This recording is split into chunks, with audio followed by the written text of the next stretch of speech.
Hello friends, welcome back my YouTube channel. If you want to watch the super hit movie Iron Man in full HD, then first of all, give this video a like. And if you are visiting our channel for the first time, then subscribe to this channel. The name of the movie we are going to discuss in today's video is Iron Man. So we will give you information about how and where you will get to watch Iron Man film officially. Apart from this, we will give you a detailed look at the pre-production, post-production, budget, box office collection, and filming of this movie. A detailed review of the movie will also be given in this video, where we will explain the story of this movie in detail. We will also discuss the cast and casting performance of the movie. Apart from this, information about the music department and technical department will also be given. Because of this video is going to be very interesting and entertaining. So you must watch this video till the end. And if you haven't liked this video yet, then like this video now and subscribe to this channel. So let's start the video. Iron Man is a 2008 American superhero film based on the Marvel Comics character of the same name. Produced by Marvel Studios and distributed by Paramount Pictures, it is the first film in the Marvel Cinematic Universe, MCU. Directed by Jon Favreau from a screenplay by the writing teams of Mark Fergus and Hawk Ostby, and Art Markham and Matt Holloway, the film stars Robert Downey Jr. as Tony Stark Iron Man alongside Terrence Howard, Jeff Bridges, Gwyneth Paltrow, Leslie Bibb, and Sean Toob. In the film, following his escape from captivity by a terrorist group, world-famous industrialist and master engineer Stark builds a mechanized suit of armor and becomes the superhero Iron Man. A film featuring Iron Man was in development at Universal Pictures, 20th Century Fox, and New Line Cinema at various times since 1990 before Marvel Studios reacquired the rights in 2005. Marvel put the project in production as its first self-financed film, with Paramount Pictures distributing. Favreau signed on as director in April 2006 and faced opposition from Marvel when trying to cast Downey in the title role. The actor was signed in September. Filming took place from March to June 2007, primarily in California, to differentiate the film from numerous other superhero stories that are set in New York City. During filming, the actors were free to create their own dialogue because pre-production was focused on the story and action. Rubber and metal versions of the armor, created by Stan Winston's company, were mixed with computer-generated imagery to create the title character. Iron Man premiered in Sydney on April 14, 2008, and was released in the United States on May 2nd as the first film in Phase 1 of the MCU.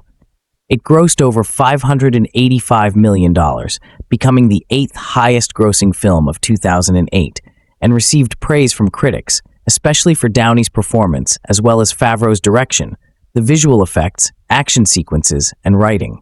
The American Film Institute selected it as one of the 10 best films of 2008. It received 2 nominations at the 81st Academy Awards for Best Sound Editing and Best Visual Effects. In 2022, the Library of Congress selected the film for preservation in the United States National Film Registry for being culturally, historically, or aesthetically significant. 2 sequels have been released: Iron Man 2, 2010, and Iron Man 3, 2013.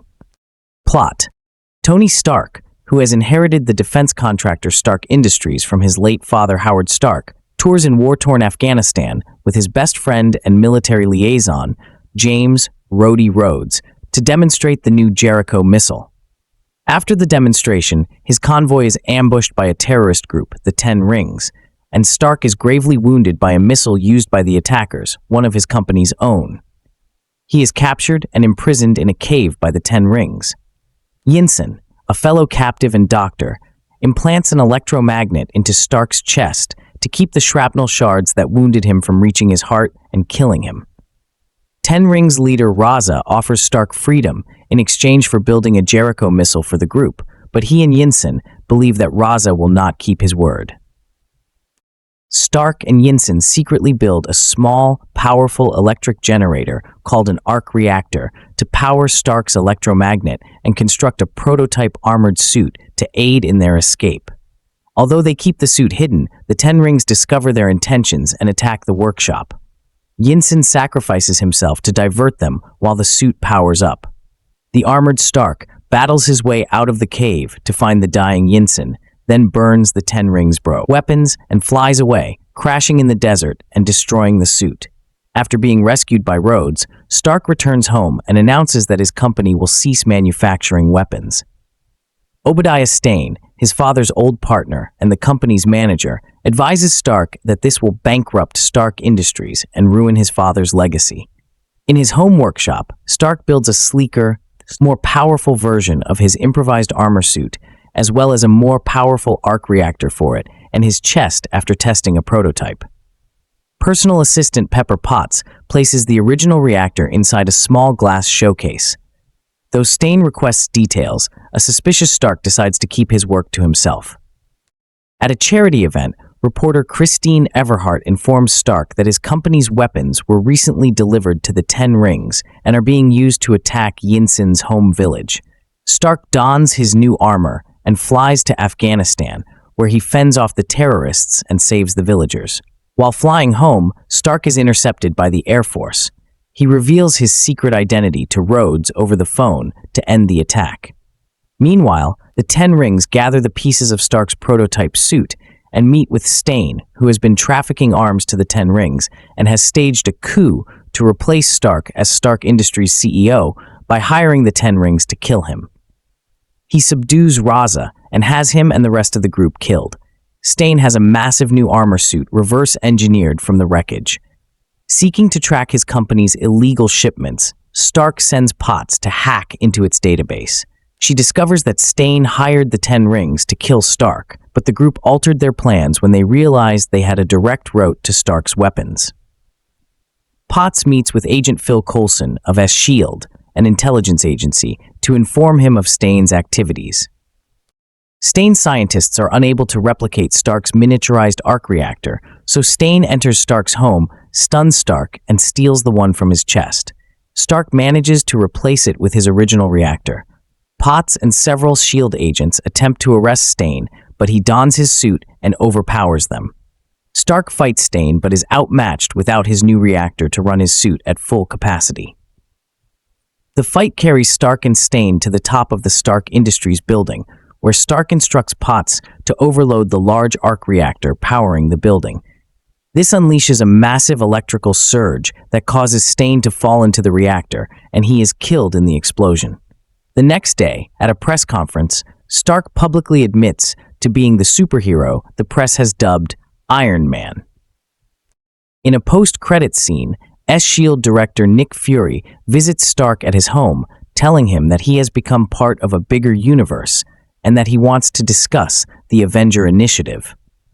Cast an industrialist, genius inventor, and playboy, he is CEO of Stark Industries and chief weapons manufacturer for the U.S. military.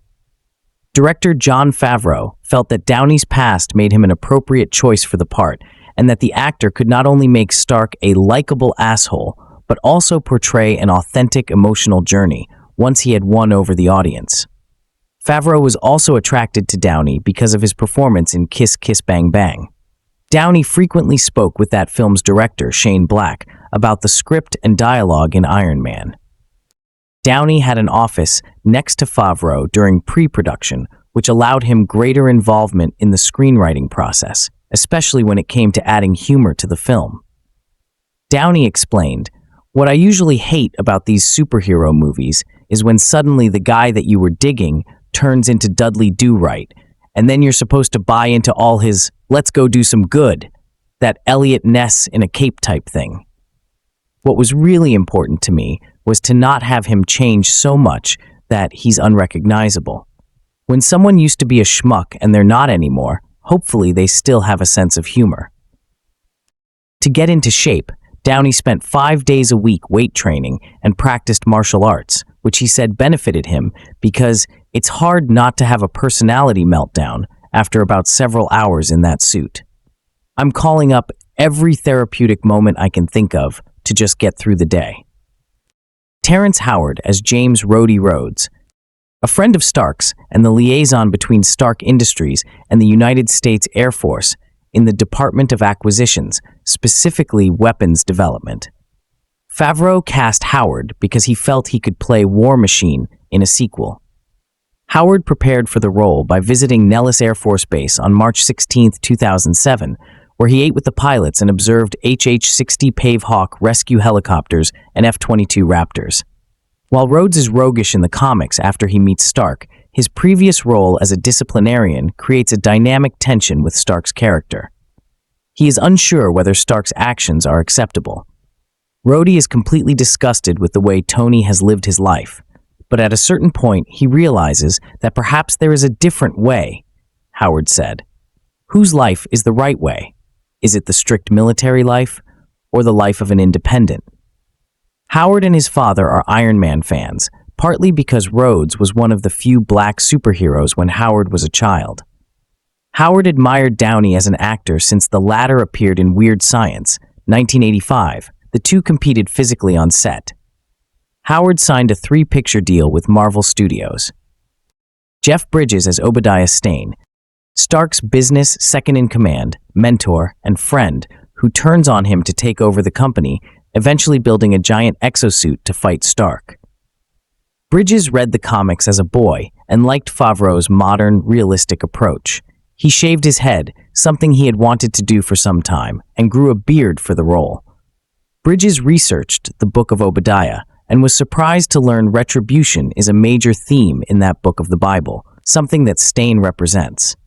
Many of Stane's scenes were cut to focus more on Stark, but the writers felt Bridges' performance allowed the application of less is more when editing the film. Gwyneth Paltrow as Virginia Pepper Potts, Stark's personal assistant and budding love interest. Paltrow asked Marvel to send her any comics they would consider relevant to her understanding of the character, whom she considered to be very smart, level-headed, and grounded. She said she liked the fact that there's a sexuality that's not blatant. Favreau wanted Potts and Stark's relationship to be reminiscent of a 1940s comedy, something which Paltrow considered to be fun in an innocent yet sexy way. Leslie Bibb as Christine Everhart, a reporter for Vanity Fair. Sean Tube as Ho Yinsen, Stark's fellow captive, who grafts an electromagnet to Stark's chest to keep the shrapnel shell shards that wounded him from reaching his heart and killing him, and helps Stark build the first Iron Man suit. Additionally, Farron Tahir appears as Raza, the leader of the Ten Rings. Paul Bettany voices JRVS, Stark's personal AI system, and Clark Gregg appears as Phil Coulson, an agent of S.H.I.E.L.D. Will Lyman provides the voiceover during the opening award ceremony. Director Jon Favreau plays Harold Happy Hogan, Stark's bodyguard and chauffeur, and Samuel L. Jackson makes an uncredited cameo appearance as Nick Fury, director of S.H.I.E.L.D., in a post-credit scene. Jackson's face was previously used as the model for the Ultimate Marvel imprint version of Nick Fury. Other cameos in the film include Stan Lee as himself, being mistaken for Hugh Hefner by Stark at a part. Peter Billingsley as William Ginter Riva, a scientist who works for Stane, Tom Morello, who provided guitar music for the film, as a terrorist guard, and Jim Kramer as himself, Ghostface Killah, who often adopted Iron Man's name as an alias. Had a cameo in a scene where Stark stays in Dubai, but the scene was cut for pacing reasons. Production. Development. In April 1990, Universal Pictures bought the rights to develop Iron Man for the big screen, with Stuart Gordon to direct a low-budget film based on the property. By February 1996, 20th Century Fox had acquired the rights from Universal. In January 1997, Nicolas Cage expressed interest in portraying the character, while in September 1998, Tom Cruise expressed interest in producing as well as starring in an Iron Man film. Jeff Vintar and Iron Man co-creator Stan Lee co-wrote a story for Fox, which Vintar adapted into a screenplay. It included a new science fiction origin for the character and featured MODOK as the villain. Tom Rothman, president of production at Fox, credited the screenplay with finally making him understand the character. In May 1999, Jeffrey Kane was hired to rewrite Vintar and Lee's script. That October, Quentin Tarantino was approached to write and direct the film. Fox sold the rights to New Line Cinema the following December, reasoning that although the Vintar-Lee script was strong, the studio had too many Marvel superheroes in development, and we can't make them all. By July 2000, the film was being written for New Line Cinema by Ted Elliott, Terry Rossio, and Tim McCanlies. McCanlies' script used the idea of a Nick Fury cameo to set up his own film. In June 2001, New Line Cinema entered talks with Joss Whedon, a fan of the character, to direct, and in December 2002, McCanlies had turned in a completed script. New Line took a unique approach to writing the film's script, hiring David Hayter, David S. Goyer, and Mark Protasevich to sit in a room and simply talk on camera about Iron Man for a few days. After this, Hayter was hired in 2004 to write a script. He reworked scripts that had been written by Jeff Vintar and Alfred Goff and Miles Miller, which had included the villain, the Mandarin, and Pepper Potts as a love interest. Hayter removed the Mandarin and instead chose to pit Iron Man against his father, Howard Stark, who becomes War Machine.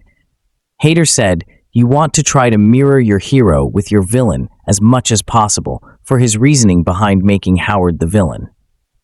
He also made Bethany Cabe the film's love interest over Potts.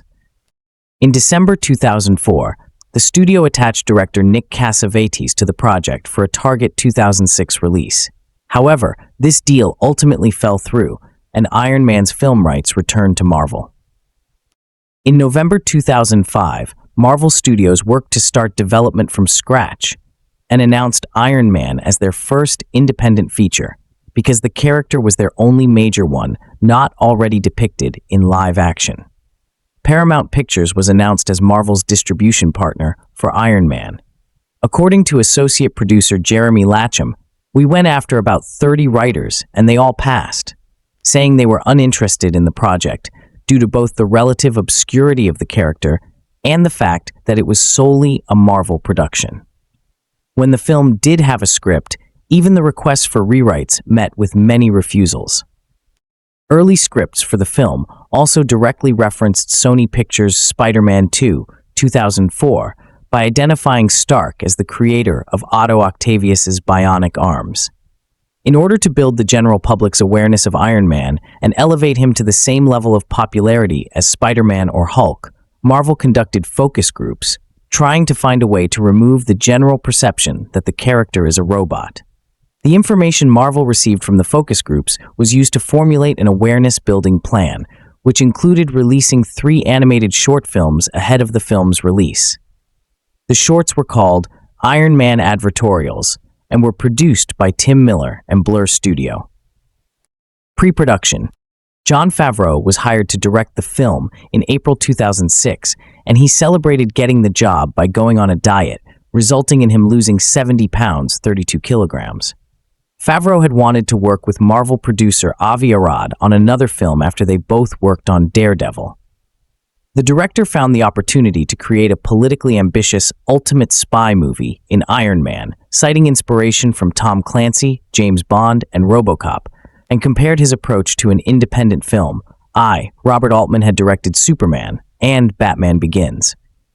Favreau wanted to make Iron Man a story of an adult man literally reinventing himself after discovering the world is far more complex than he originally believed. He changed the Vietnam War origin of the character to Afghanistan, as he did not want to do a period piece. Art Markham and Matt Holloway were hired to write the script, while Mark Fergus and Hawk Ostby wrote another version, with Favreau compiling both team scripts and John August then polishing the combined version. Comic book staff Mark Miller, Brian Michael Bendis, Joe Quesada, Tom Brevoort, Axel Alonso, and Ralph Macchio were also called upon by Favreau to give advice on the script. In May 2006, Arad left Marvel Studios to become an independent producer. Because he was on staff when the deal was made for Iron Man, he retained producer credit on the film. By July 2006, Matthew Libatique was attached to serve as cinematographer. Favreau planned to cast a newcomer in the title role. As those movies don't require an expensive star, Iron Man's the star, the superhero is the star. The success of X-Men and Spider-Man without being star-driven pieces reassures executives that the film does have an upside commercially. Those considered for the role included Jim Caviezel, Timothy Olyphant, Sam Rockwell, and Clive Owen. Rockwell was approached and was interested, but Favreau then met with Robert Downey Jr., who he was convinced was the right actor for the role. Favreau chose Downey, a fan of the comic, because he felt the actor's past made him an appropriate choice for the part, explaining, "The best and worst moments of Robert's life have been in the public eye." He had to find an inner balance to overcome obstacles that went far beyond his career. That's Tony Stark. Favreau faced opposition from Marvel Entertainment executives in casting Downey, but would not take no for an answer, saying, "It was my job as a director to show that it was the best choice creatively. Everybody knew he was talented, and certainly by studying the Iron Man role and developing that script, I realized that the character seemed to line up with Robert in all the good and bad ways." Casting director Sarah Halley Finn suggested Downey create an audition tape to help persuade them.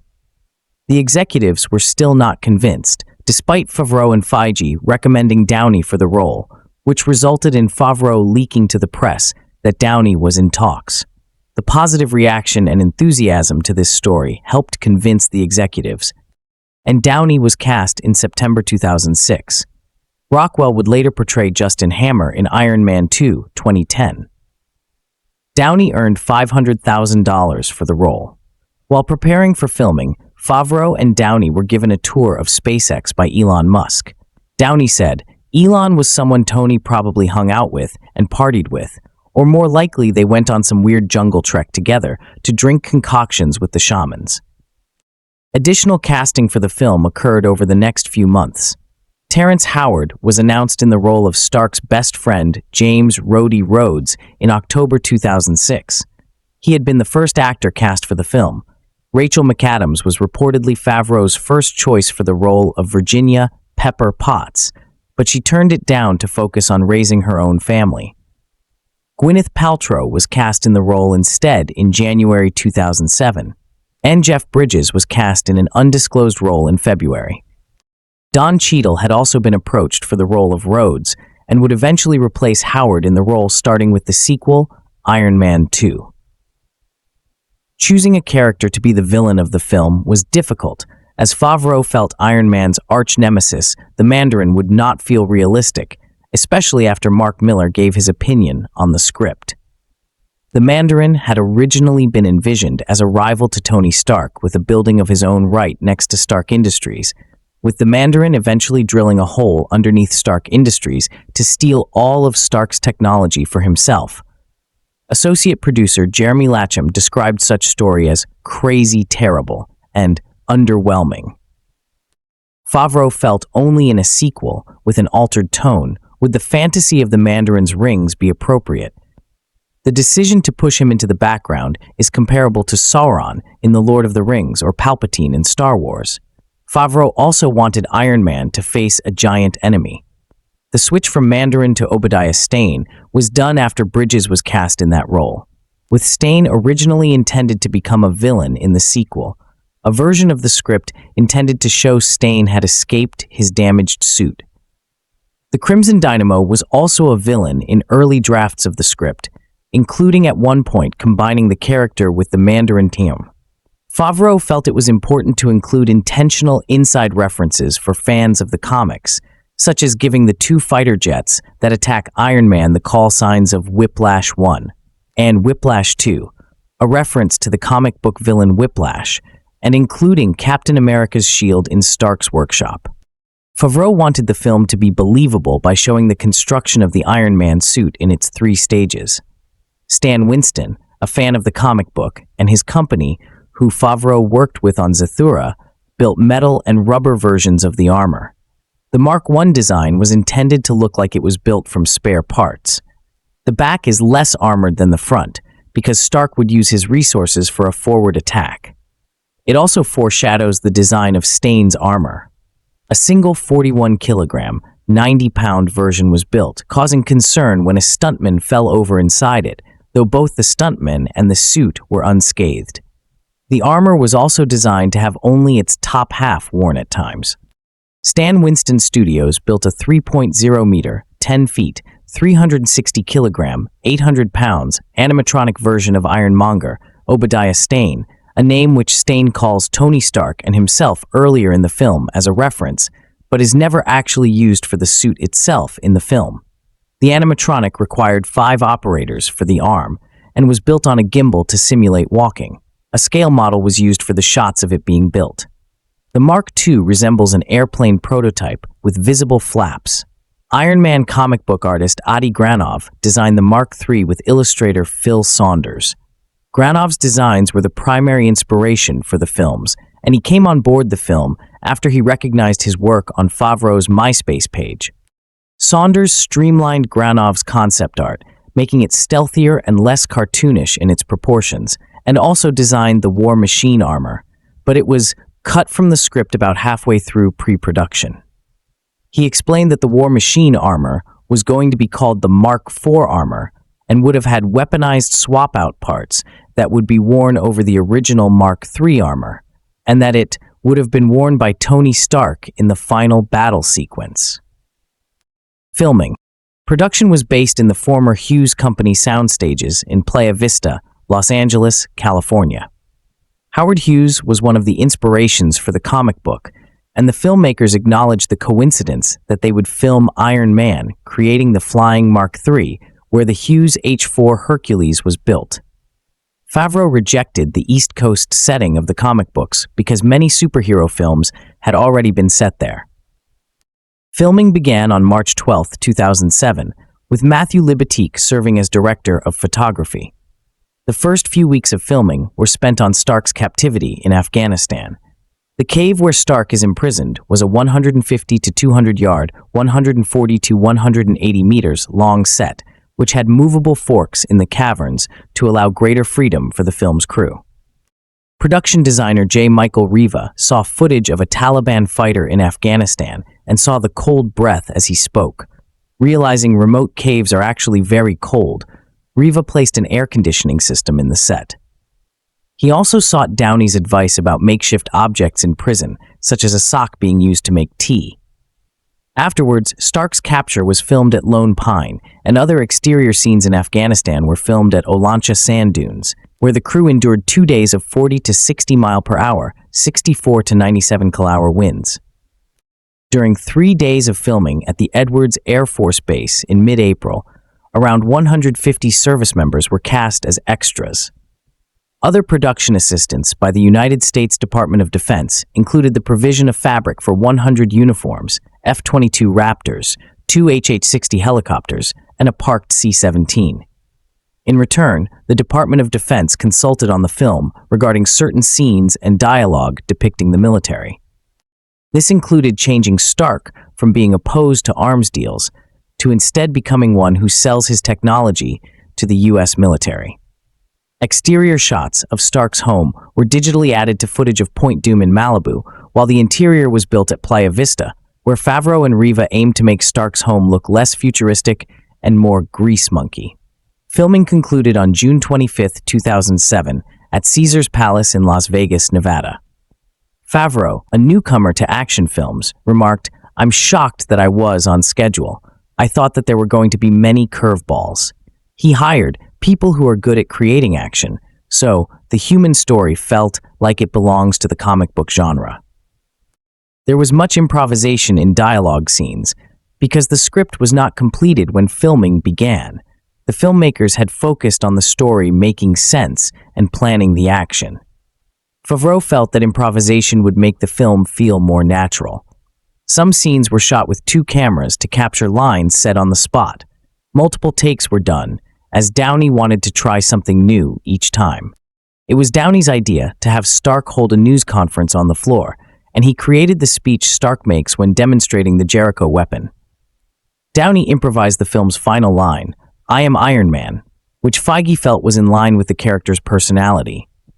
Bridges described this approach as a $200 million student film, and noted that it caused stress for Marvel executives when the stars were trying to come up with dialogue on the day of filming scenes.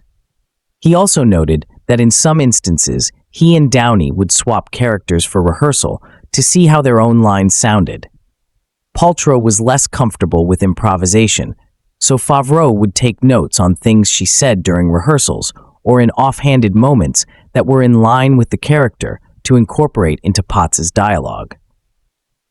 The crew conceived a post-credit scene featuring Nick Fury and called Samuel L. Jackson to ask him if he would be interested in playing Fury, as Jackson had learned a few years earlier that his likeness had been used for Fury in the Ultimate Marvel Comics imprint. However, according to Latcham, Jackson originally appeared without any deal for him to reappear in later films. It was just this weird idea that maybe people give a shit if we stick it on the end. The dialogue for the scene was also changed on set, with comic writer Brian Michael Bendis providing 3 pages of dialogue for the part, and the filmmakers choosing the best lines for filming on set. It was filmed with a skeleton crew in order to keep the cameo a secret, but rumors appeared on the internet only days later. Feige subsequently had the scene removed from all preview prints in order to maintain the surprise and keep fans guessing. An alternate version of the Nick Fury post-credits scene was filmed in which he specifically mentions gamma accidents, radioactive bug bites, and assorted mutants, referencing Hulk, Spider-Man, and the X-Men, but this was cut due to Sony Pictures and 20th Century Fox holding the respective film rights to Spider-Man and the X-Men at the time. Post-production. Favreau's main concern with the film's effects was whether the transition between the computer-generated and practical costumes would be too obvious. He hired Industrial Light and Magic, ILM, to create the bulk of the visual effects for the film after seeing Pirates of the Caribbean, At World's End, and Transformers. The Orphanage and the Embassy did additional work, with the latter creating a digital version of the Mark I armor. To help with animating the more refined suits, information was sometimes captured by having Downey wear only the helmet, sleeves, and chest of the costume over a motion capture suit, and skydivers were filmed in a vertical wind tunnel to study the physics of flying. For shots of the Mark III flying, it was animated to look realistic by taking off slowly and landing quickly. To generate shots of Iron Man and the F-22 Raptors battling, cameras were flown in the air to provide reference for physics, wind, and frost on the lenses. Favreau conceived of the head-up display shots so audiences would not become disconnected from Stark when watching scenes with the CG Iron Man, 66-81. When editor Dan Lebenthal started compiling an initial edit of the film in late 2007, it was quickly realized that the final act of the film was not working, as it was basically 2 robots punching each other. They tried shortening the sequence, which did not help, as it became both emotionally unsatisfying and abruptly anticlimactic. Marvel rehired Markham and Holloway, as all of the screenwriters had been released from their commitments at the end of filming, who suggested the act should call back to earlier in the film when Stark was learning that one of the limitations of the suit was it freezing at high altitudes. Favreau was hesitant to commit to this change, as it would cost an additional $6 million. However, the impending writers' strike forced him to move forward with this idea, with Markham and Holloway submitting a draft of the ending on November 4, 2007, a day before the strike began. Given no further rewrites could occur because of the strike and Bridges unable to participate in shooting new material, ILM worked with as much previously shot footage as possible to rework the film's ending. Music. Further information, Iron Man. Composer Ramin Djawadi had been a fan of the character Iron Man as a child, saying that he always liked superheroes that actually don't have any superpowers. After Favreau's previous collaborator Jon Debney was unavailable to score the film, Djawadi sought out the role himself. Favreau had a clear vision of heavy metal music and guitars for the project, saying that Tony Stark was more of a rock star than a traditional superhero. Djawadi subsequently composed most of the film's score on guitar before arranging it for orchestra. Djawadi had help with arrangements and additional cues from Hans Zimmer and Remote Control Productions, and Rage Against the Machine guitarist Tom Morello, who also makes a cameo appearance in the film, contributed guitar performances to the score. The film also features a big band-style arrangement of the Iron Man theme song from the 1966 cartoon, The Marvel Superheroes, from frequent Favreau collaborators John O'Brien and Rick Boston. A soundtrack featuring Djawadi's score was released by Lionsgate Records on April 29, 2008. Marketing. In July 2006, with the film still in pre-production, Favreau and Arad attended San Diego Comic-Con to promote the film, where the film's armor design, drawn by Adi Granov, was revealed along with the announcement that the Mandarin was intended to be the antagonist of the film. The following year, Favreau returned to San Diego Comic-Con to once again promote the film with Downey and Feige, where a teaser trailer was shown. With much of the visuals not yet ready, Favreau worked with ILM to have the flying shots ready, saying, "I knew that I had to make a splash because there was zero anticipation for the film at the time."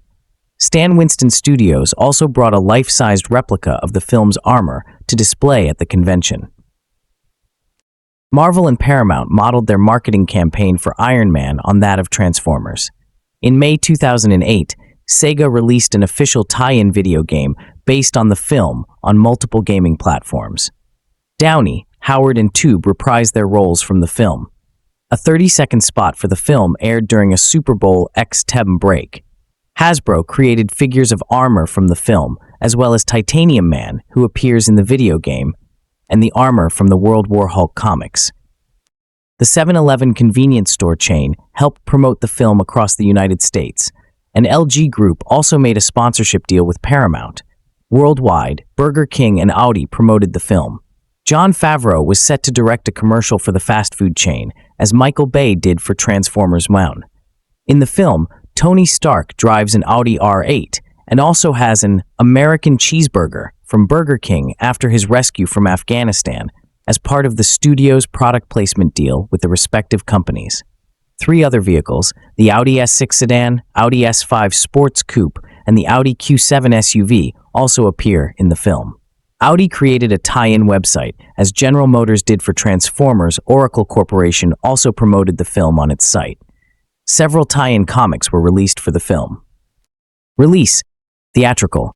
Iron Man premiered at the Greater Union Theatre at George Street, Sydney, on April 14, 2008. The film began releasing in international markets on April 30th and was released in the United States on May 2, 2008.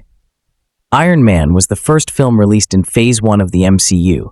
The film was reformatted and screened in IMAX for the first time on August 30, 2018, as part of Marvel Studios' 10th anniversary IMAX festival. Home media. The film was released by Paramount Home Entertainment on DVD and Blu-ray disc on September 30, 2008 in the United States and Canada, and October 27, 2008 in most of Europe. DVD sales were very successful, selling over 4 million copies the first week and generating a gross of over $93 million. There were a total of 9 million copies sold and an accumulated total sales of over $160 million, not including Blu-ray. For the home releases of the film, the image on the newspaper, Stark reads before he announces he is Iron Man, had to be altered because of amateur photographer Ronnie Adams filing a lawsuit against Paramount and Marvel for using his on-location spy photo in the Scene Mall. A Walmart-exclusive DVD release included a preview of Iron Man Armored Adventures. The film was also collected in a 10-disc box set titled Marvel Cinematic Universe, Phase 1, Avengers Assembled, which includes all of the Phase 1 films in the Marvel Cinematic Universe. It was released by Walt Disney Studios Home Entertainment on April 2, 2013. The IMAX-enhanced version of the film was made available on Disney Plus beginning on November 12, 2021. Reception. Box office. Iron Man earned $319 million in the United States and Canada and $266.8 million in other territories, for a worldwide gross of $585.8 million. In its opening weekend, Iron Man grossed $98.6 million in 4,105 theaters in the United States and Canada, ranking first at the box office, giving it the 11th biggest opening weekend at the time, 9th widest release in terms of theaters, and the 3rd highest grossing opening weekend of 2008, behind Indiana Jones and the Kingdom of the Crystal Skull and the Dark Knight. It grossed $35.2 million on its first day, giving it the 13th biggest opening day at the time. Iron Man had the 2nd best premiere for a non-sequel, behind Spider-Man, and the 4th biggest opening for a superhero film. Iron Man was also the #1 film in the United States and Canada in its 2nd weekend, grossing $51.2 million, giving it the 12th best second weekend and the 5th best for a non-sequel. On June 19, 2008, Iron Man became that year's first film to pass the $300 million mark for the domestic box office. Critical response. The review aggregator Rotten Tomatoes reported an approval rating of 94%, with an average score of 7.710, based on 282 reviews. The website's critical consensus reads, "Powered by Robert Downey Jr.'s vibrant charm, Iron Man turbocharges the superhero genre with a deft intelligence and infectious sense of fun." On Metacritic, the film has an average score of 79 out of 100, based on 38 critics, indicating generally favorable. Reviews. Audiences polled by CinemaScore gave the film an average grade of A on an A+ to F scale. Among the major trade journals, Todd McCarthy of Variety called the film an expansively entertaining special effects extravaganza with fresh energy and stylistic polish, 28, while Kirk Honeycutt of The Hollywood Reporter praised the film, while nonetheless finding disappointment in a climatic sick battle between different Iron Man prototypes. How did Tony's nemesis learn how to use the suit? In one of the first major daily newspaper reviews, Frank Lovelace of Newsday lauded the film's emotional truth, pitch-perfect casting, and plausibly rendered super science that made it faithful to the source material while updating it, and recognizing what's made that material so enduring isn't just the high-tech cool of a man in a metal suit, but the human condition that got him there. Roger Ebert of the Chicago Sun-Times gave the film 4 out of 4 stars, praising Downey Jr.'s performance and stating, "At the end of the day, it's Robert Downey Jr. who powers the liftoff, separating this from most other superhero movies." A.O. Scott of the New York Times called the film an unusually good superhero picture. Or at least, since it certainly has its problems, a superhero movie that's good in unusual ways. Among the specialty press, Garth Franklin of Dark Horizons commended the impressive sets and mechanics that combine smoothly with relatively seamless CG, and said, "Robert Downey Jr., along with director Jon Favreau, helped this rise above formula. The result is something that, whilst hardly original or groundbreaking, is nevertheless refreshing in its earnestness to avoid dark dramatic stylings in favor of an easygoing, crowd-pleasing action movie with a sprinkle of anti-war and redemption themes." Among major metropolitan weeklies, David Edelstein of New York Magazine called the film a shapely piece of myth-making. Favreau doesn't go in for stylized comic book frames, at least in the first half. He gets real with it. You'd think you were watching a military thriller. While conversely, David Denby of The New Yorker gave a negative review, claiming a slightly depressed, going through the motions feel to the entire show.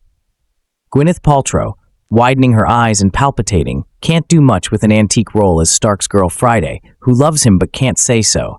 Terrence Howard, playing a military man who chases around after Stark, looks dispirited and taken for granted. IGN's Todd Gilchrist recognized Downey as the best thing in a film that functions on autopilot, providing requisite story developments and character details to fill in this default origin story, while the actors successfully breathe life into their otherwise conventional roles. When I caught up with Iron Man, a broken hip had delayed me, and the movie had already been playing for 3 weeks. What I heard during that time was that a lot of people loved it, that they were surprised to love it so much, and that Robert Downey Jr.'s performance was special. Apart from that, all I knew was that the movie was about a big Iron Man. I didn't even know that a human occupied it, and halfway thought that the Downey character's brain had been transplanted into a robot, or a fate equally weird. Yes, I knew I was looking at sets and special effects, but I'm referring to the reality of the illusion, if that makes any sense. With many superhero movies, all you get is the surface of the illusion. With Iron Man, you get a glimpse into the depths. You get the feeling, for example, of a functioning corporation. Consider the characters of Pepper Potts, Gwyneth Paltrow, Stark's loyal aide, and Obadiah Stane, Jeff Bridges, Stark's business partner. They don't feel drummed up for the occasion.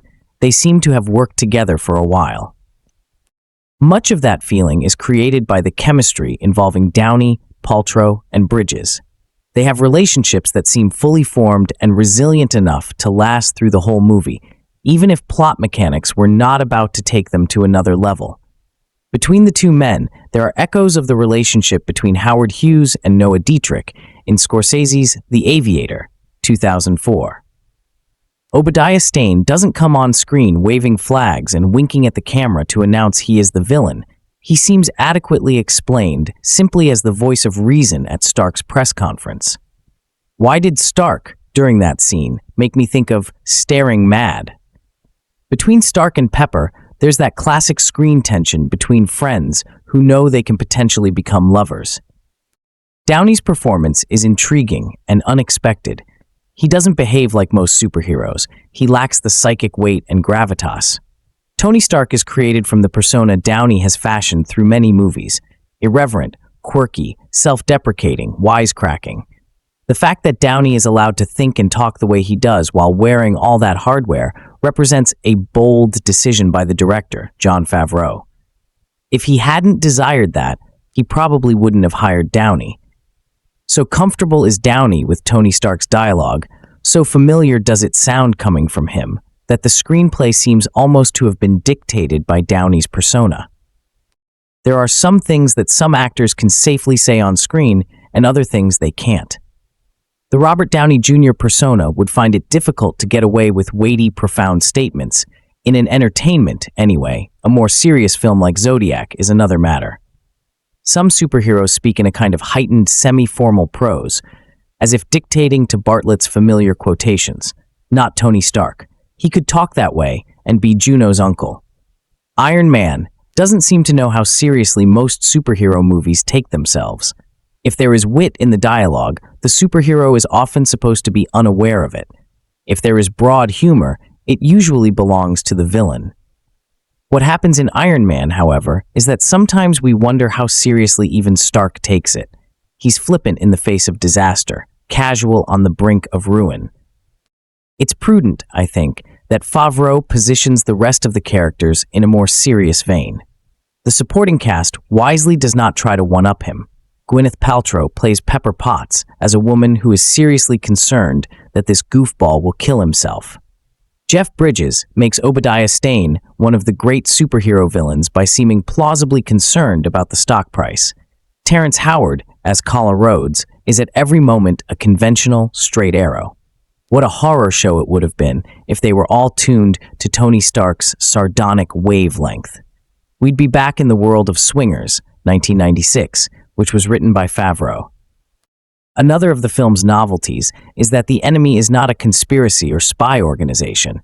It is instead the reality in our own world today. Armaments are escalating beyond the ability to control them. In most movies in this genre, the goal would be to create bigger and better weapons. How unique that Tony Stark wants to disarm. It makes him a superhero who can think, reason, and draw moral conclusions, instead of one who recites platitudes. The movie is largely founded on its special effects. When somebody isn't talking, something is banging, clanging, or laying rubber. The armored robotic suits utilized by Tony and Obadiah would upstage lesser actors than Downey and Bridges. It's surprising how much those two giant Iron Men seem to reflect the personalities of the men inside them. Everything they do is preposterous, of course, but they seem to be doing it, not the suits. Some of their moments have real grandeur, as when Tony tests his suit to see how high it will fly, and it finally falls back toward Earth in a sequence that reminded me of a similar challenge in The Right Stuff. The art direction is inspired by the original Marvel artists. The movie doesn't reproduce the drawings of Jack Kirby and others, but it reproduces their feeling, a vision of outscale enormity, seamless sleekness, secret laboratories made not of nuts and bolts, but of vistas. A lot of big-budget FX epics seem to abandon their stories with half an hour to go and just throw effects at the audience. This one has a plot so ingenious it continues to function no matter how loud the impacts, how enormous the explosions. It's an inspiration to provide Tony with that heart-saving device. He's vulnerable not simply because Obadiah might destroy him, but because he might simply run out of juice. That leaves us, however, with a fundamental question at the bottom of the story. Why must the ultimate weapon be humanoid in appearance? Why must it have 2 arms and 2 legs? And why does it matter if its face is scowling? In the real-world competitions between fighting machines, all the elements of design are based entirely on questions of how well they allow the machines to attack, defend, recover, stay upright, and overturn their enemies. It is irrelevant whether they have conventional eyes or whether those eyes narrow. Nor does it matter whether they have noses, because their oxygen supply is obviously not obtained by breathing. The solution to such dilemmas is that the armored suits look the way they do for entirely cinematic reasons. The bad Iron Man should look like a mean machine. The good Iron Man should utilize the racing colors of Tony Stark's favorite sports cars. It wouldn't be nearly as much fun to see a fight scene between 2 refrigerators crossed with the leftovers from a boiler room. At the end of the day, it's Robert Downey Jr. who powers the liftoff, separating this from most other superhero movies. You hire an actor for his strengths, and Downey would not be strong as a one-dimensional mighty man. He is strong because he is smart, quick, and funny, and because we sense his public persona masks deep private wounds. By building on that, Favreau found his movie, and it's a good one. Jon Favreau's summer blockbuster, Iron Man, the latest film from the Marvel Comics stable, is a canny piece of work that has been made with the full cooperation of the U.S. Air Force, and yet could be acceptable fare for a gullible audience at a peace rally. Its background is the Afghan War, and its hero, the most charismatic arms manufacturer since Shaw's undershaft in Major Barbara, starts out hunting with the hawks and ends up bearing olive branches with the doves. Robert Downey Jr., one of most versatile, attractive, and gifted actors in America today, gives a terrific performance as Tony Stark, a multi-billionaire businessman and inventor in the great eccentric individual tradition of Thomas Edison and Alexander Graham Bell. His father provided the U.S. government with state-of-the-art weapons in successive wars, and Tony is clearly based on Howard Hughes, whose skills, willfulness, and liking for fast cars and elegant young women he shares. This Hughes, however, is a witty, fast-talking extrovert with a taste for booze at any time of the day. The movie begins with Tony demonstrating his latest cluster bomb, which can literally move mountains, to the top brass out in the Afghan desert. On the way back to town in a spectacular ambush, he's captured by an independent band of terrorists led by a megalomaniac warlord who wishes, in the manner of Genghis Khan, to command an empire stretching from China to the Mediterranean.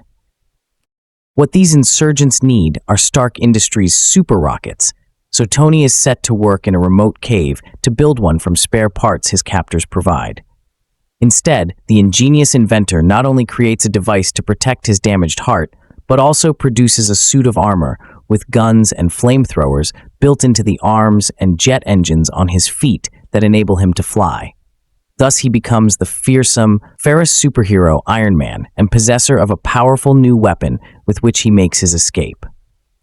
This is exciting, violent stuff that nods in the direction of Flight of the Phoenix and takes up the first 45 minutes. But having been given a new perspective on his profession, Tony has a Damascene conversion and decides that in future, everything he does will be devoted to the cause of peace.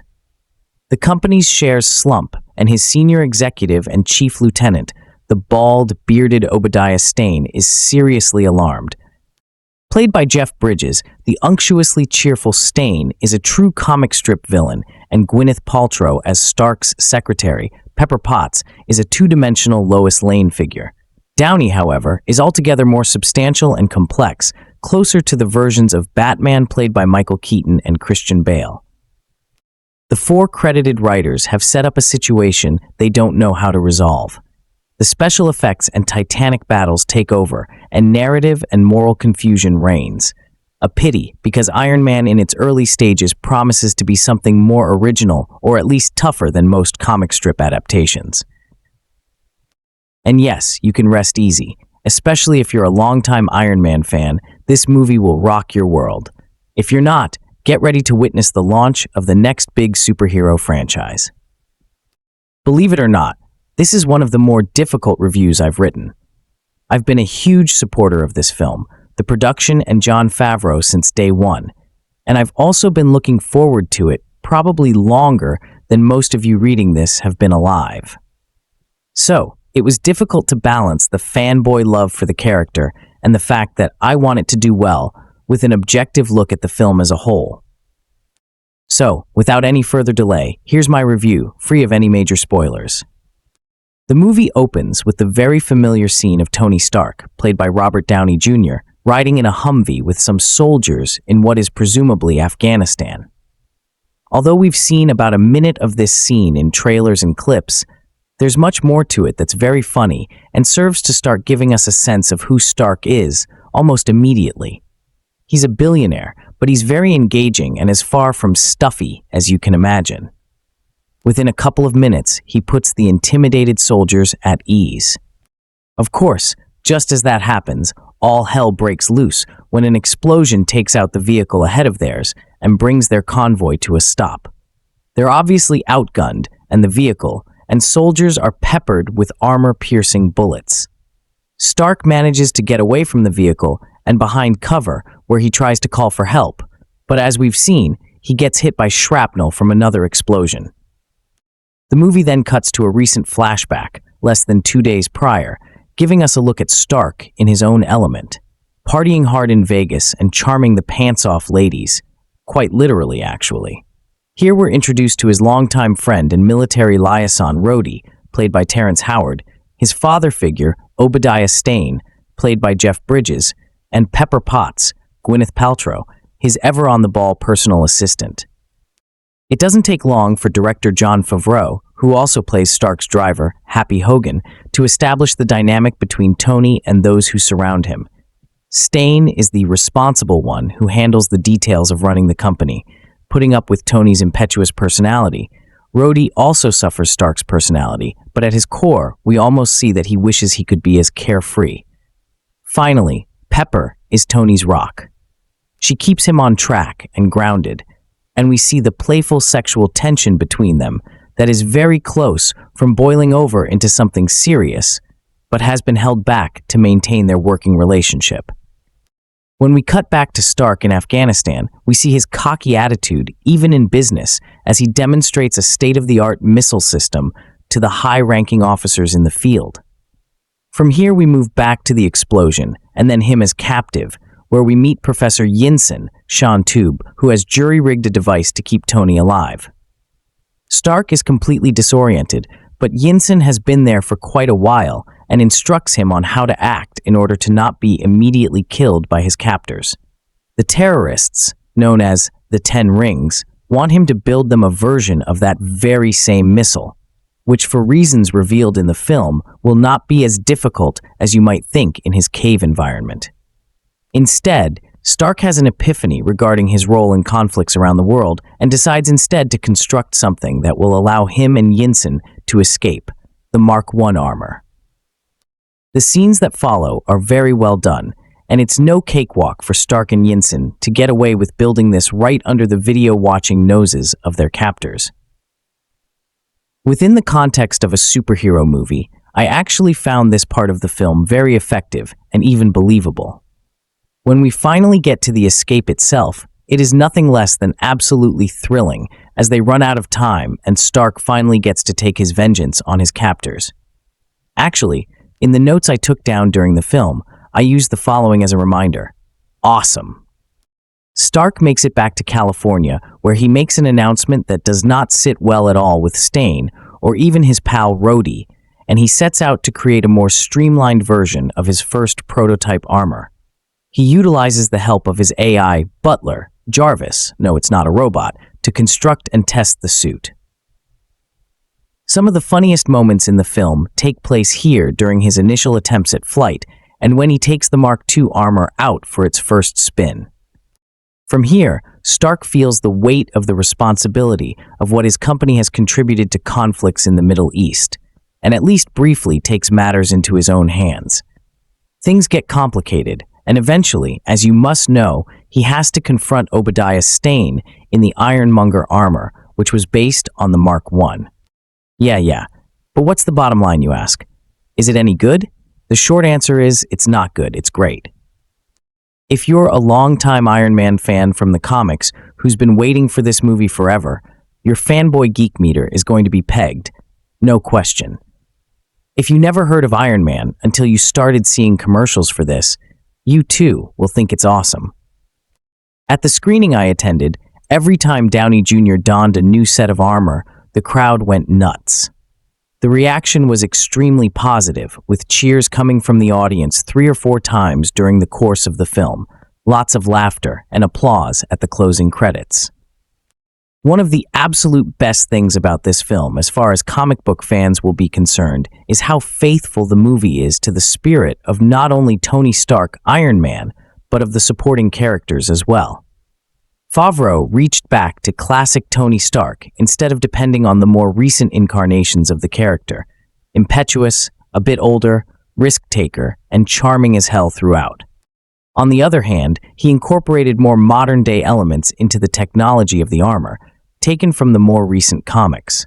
While purists may be annoyed at not having the skin-tight, Oscar-shiny armor in a briefcase, that just would not have worked nearly as well on the big screen. The action sequences were awesome, and it was quite difficult to distinguish the practical suits from the CGI versions. Loved the way they made Iron Man fly, with slow, gentle takeoffs and super-fast landings, quite the opposite of Superman, and the in-air flight sequences were shot in a way that also made them very believable. The bells and whistles contained in the armor and used during various fights were very cool. In particular, a scene where he faces off with terrorists using civilians as human shields. I loved the chemistry between Downey Jr. and Paltrow. I'm not a big fan of hers, as I usually find her kind of cold on screen, but here she was businesslike but also emanated a warm glow that made her vulnerable and appealing. I thought Jeff Bridges was a bit underutilized, but for me, the weak link in character chain was Terrence Howard as Rhodey. Maybe for those unfamiliar with the comics, it won't be an issue, but for me, he didn't work. As someone suggested earlier, someone more like a way toned-down Wesley Snipes would have fit the character better in my opinion. So what kept it from getting a solid 5/5? After the first incredible, awesome first hour, it seemed like the film kind of lost its direction a bit. Like Tony didn't really know what to do with the armor. A lot of time was spent in the building of it, but it didn't seem like there was quite enough payoff from all that time spent. A lot of people were concerned that Iron Man wouldn't have a long enough running time, but I really think that it could have used some trimming to tighten things up from its just over 2-hour length. Also, yes, we all crave footage, trailers, and images prior to a movie opening as we froth at the mouth from anticipation. But the fact that every action sequence in the movie was hinted at or partially shown in released footage took something away. It would have been fantastic if there had been at least one action sequence in the film that we had no clue about. Iron Man began the Marvel Cinematic Universe all the way back in 2008, and I find it incredible to see how well the movie scored with critics compared to all of the other celebrated installments in the franchise. The MCU's complex and wonderful timeline began years ago with Robert Downey Jr. starring in the Jon Favreau film as Marvel's now iconic on-screen Iron Man. The ending of the movie gave the first hint of the Avengers Initiative, and the story quickly expanded from there, bringing in some of the most beloved heroes in movie history. Not all Marvel projects are created equal. Looking at the Rotten Tomatoes ranking of Marvel movies reveals critical disparity between reviews for some of the films. Still, while Eternals and Ant-Man and the Wasp: Quantumania have taken the bottom 2 spots, I'd argue that even their scores are not terrible, at 47% and 46% respectively. Considering the overall quality of the franchise, it is actually surprising to look back on the first film in the series and to see how favorably it compares to the plethora of sequels that have followed. Iron Man began the MCU and remains an important part of its overall story. The film began the story of Tony Stark, who was arguably the most important figure in the franchise throughout the Infinity Saga. That film's Robert Downey Jr. casting, story, and even dialogue were impactful all the way through to Avengers Endgame, which saw the character's death. This was done in a powerful scene that harkened back to Iron Man, with Downey repeating his iconic "I am Iron Man" line before he sacrificed himself in the fight against Thanos. So many details of the film have gone on to influence the shape of the MCU even after Tony Stark's passing. Iron Man's way of dealing with his secret identity became the standard in the franchise, and the hero went on to influence other characters, including Spider-Man. With Robert Downey Jr. set to appear as Doctor Doom in Avengers Doomsday, it now appears that details from the first Iron Man will still be instrumental to the larger MCU story moving forward, making Iron Man an even more important film. Iron Man was beloved upon release and has only grown in esteem. However, reviewing the film's Rotten Tomatoes score goes to show exactly how well-loved Iron Man has been. Iron Man holds an incredible 94% rating from critics, with 279 reviews. This excellent result gives the film the third highest rating of any movie in the MCU, behind only Black Panther and Avengers Endgame. Thor, Ragnarok, and Spider-Man No Way Home follow just behind, which are some of the most loved movies of recent years. Considering the ranking of the Marvel Cinematic Universe movies, and how so many of these films have gone on to be among the most popular and adored films of the last 2 decades, it is incredible to see Iron Man's high score and just how well it holds up in many regards. While I loved seeing the film in 2008, I had no idea how important the film would wind up being. Seeing its place in the larger MCU now makes sense, and it is genuinely impressive that the first film in the franchise could rank so highly among so many wonderful films. Iron Man created the Marvel Cinematic Universe, launching one of the most beloved characters in recent memory with an excellent and acclaimed performance by Robert Downey Jr. The film was released in a landscape of dark and gritty superhero films, with The Dark Knight releasing that same year. Iron Man, instead, brought humor, action, charisma, and great effects in, telling an excellent character story that was accessible and fun for audiences of all ages. The film stood on its own, but teased an incredible future. Simply, Iron Man holds such a great Rotten Tomatoes score because it created the MCU style and tone. The film felt special and unique when it was released, and it has gone on to be incredibly influential throughout the franchise, even in its more recent installments. Everything about the film worked, from its designs to its great Iron Man villain to the larger world that it set up, making audiences hungry for even more. As something genuinely new and special for its time, the film went on to become one of the most important superhero movies ever. I'm surprised to see how well Iron Man holds up compared to the rest of the franchise, but thinking about it, it makes sense. The building blocks of the larger, interconnected universe had to begin somewhere, and there are few stronger individual films within the larger franchise. Setting the stage for one of the greatest franchises in cinematic history, Iron Man remains a genuinely fun and exciting entry in the MCU that can also stand alone as one of the best contained stories in superhero cinema. Those considered for the role included Jim Caviezel, Timothy Olyphant, Sam Rockwell, and Clive Owen. Rockwell was approached and was interested, but Favreau then met with Robert Downey Jr., who he was convinced was the right actor for the role. Favreau chose Downey, a fan of the comic, because he felt the actor's past made him an appropriate choice for the part. Explaining, "The best and worst moments of Robert's life have been in the public eye. He had to find an inner balance to overcome obstacles that went far beyond his career." That's Tony Stark. Favreau faced opposition from Marvel Entertainment executives in casting Downey, but would not take no for an answer, saying, "It was my job as a director to show that it was the best choice creatively. Everybody knew he was talented, and certainly by studying the Iron Man role and developing that script, I realized that the character seemed to line up with Robert in all the good and bad ways." Casting director Sarah Halifin suggested Downey create an audition tape to help persuade them.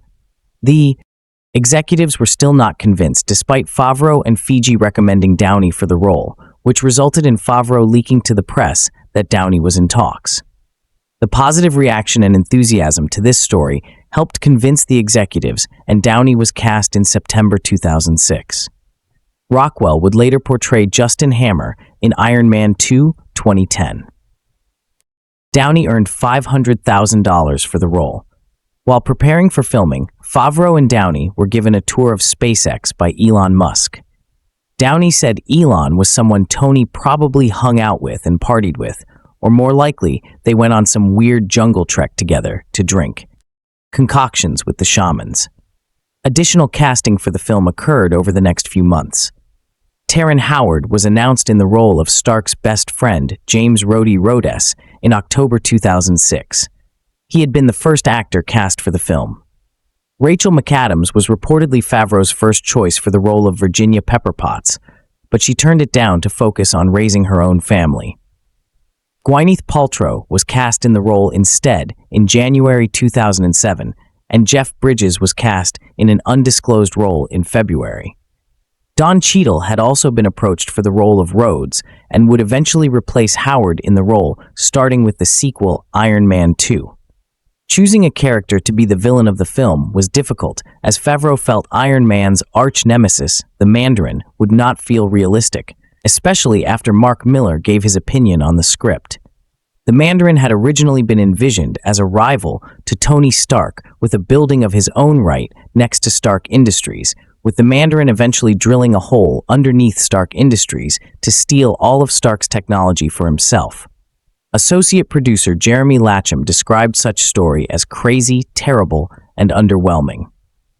Favreau felt only in a sequel with an altered tone would the fantasy of the Mandarin's rings be appropriate. The decision to push him into the background is comparable to Sauron in The Lord of the Rings 60 or Palpatine in Star Wars. Favreau also wanted Iron Man to face a giant enemy. The switch from Mandarin to Owadiastana was done after Bridges was cast in that role, with Stan originally intended to become a villain in the sequel. A version of the script intended to show Stana had escaped his damaged suit. The Crimson Dynamo was also a villain in early drafts of the script, including at one point combining the character with the Mandarin. Favreau felt it was important to include intentional inside references for fans of the comics, such as giving the two fighter jets that attack Iron Man the call signs of Whiplash 1 and Whiplash 2, a reference to the comic book villain Whiplash, and including Captain America's shield in Stark's workshop. Review of Iron Man film. When I caught up with Iron Man, a broken hip had delayed me, and the movie had already been playing for 3 weeks. What I heard during that time was that a lot of people loved it, that they were surprised to love it so much, and that Robert Downey Jr.'s performance was special. Apart from that, all I knew was that the movie was about a big Iron Man. I didn't even know that a human occupied it, and halfway thought that the Downey character's brain had been transplanted into a robot or a fate equally weird.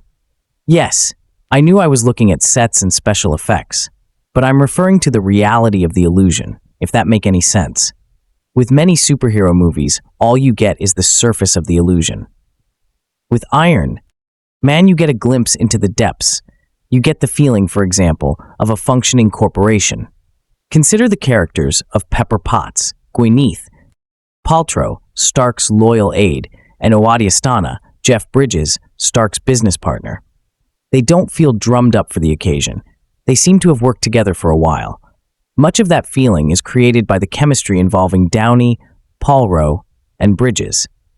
They have relationships that seem fully formed and resilient enough to last through the whole movie, even if plot mechanics were not about to take them to another level. Between the two men, there are echoes of the relationship between Howard Hughes and Noah Dietrich in Scorsese's The Aviator 2004. Owadiastana doesn't come on screen waving flags and winking at the camera to announce he is the villain. He seems adequately explained simply as the voice of reason at Stark's press conference. Why did Stark during that scene make me think of Staring Mad? Between Stark and Pepper, there's that classic screen tension between friends who know they can potentially become lovers. Downey's performance is intriguing and unexpected. He doesn't behave like most superheroes. He lacks the psychic weight and gravitas. Tony Stark is created from the persona Downey has fashioned through many movies. Irreverent, quirky, self-deprecating, wisecracking. The fact that Downey is allowed to think and talk the way he does while wearing all that hardware represents a bold decision by the director, Jon Favreau. If he hadn't desired that, he probably wouldn't have hired Downey. So comfortable is Downey with Tony Stark's dialogue, so familiar does it sound coming from him, that the screenplay seems almost to have been dictated by Downey's persona.